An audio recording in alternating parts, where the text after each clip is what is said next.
pompiers du Rhône sont donc en grève aujourd'hui. Depuis des mois, vous le savez, ils dénoncent leurs conditions de travail et la baisse constante de leurs effectifs.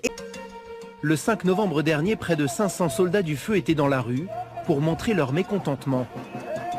Une manifestation rare et spectaculaire.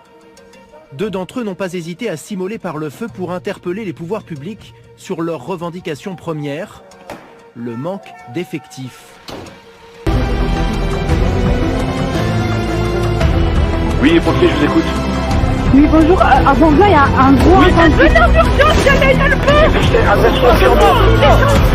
C'est dangereux, s'il vous plaît, venez. Depuis 4 jours, les pompiers du Rhône et de la métropole de Lyon se mobilisent pour des primes, pour de meilleurs salaires et contre les sous-effectifs. Signe de la colère, les officiers rejoignent le mouvement. Ariane Combe avec Amandine Poncet. Les soldats du feu voient rouge et annoncent la couleur sur leur camion.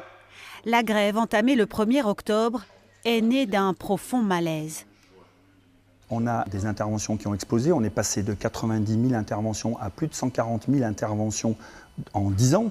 Et pourtant, les effectifs n'ont pas augmenté, voire même pire, ils ont diminué. Les salaires, ils sont en berne depuis des années. Et pire maintenant, vraiment le coup de tonnerre, ça a été l'annonce d'une suppression pour une partie des sapeurs-pompiers d'une prime qui est octroyée depuis les années 70. Je comprends les problèmes d'argent de la métropole et du département, mais il ne me semble pas que les autres départements de France n'aient pas les mêmes problèmes. Et pourtant, ils payent mieux leurs pompiers et ils sont plus nombreux. Les problématiques d'effectifs, de conditions de travail, ça a un impact direct sur la qualité du secours dans la métropole de Lyon et le département. Sur des incendies, vous allez avoir des casernes qui sont plus éloignées, qui vont intervenir plus tard, dans des conditions plus difficiles. Donc les primos intervenants, les premiers pompiers qui vont arriver sur place n'auront pas forcément le bon engin, le bon équipement, et pourtant ils procéderont à des sauvetages. Ont demandé des comptes à leur principal financeur, la métropole de Lyon. La métropole de Lyon, elle a augmenté de 10 millions d'euros en 2 ans son financement du SDMIS. On est passé de 120 à 130 millions d'euros.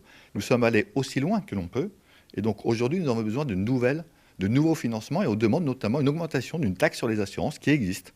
Donc je demande enfin au nouveau ministre de l'Intérieur, puisque le précédent ne l'avait pas fait, de porter cette mesure pour qu'on puisse avoir des nouveaux financements pour nos pompiers.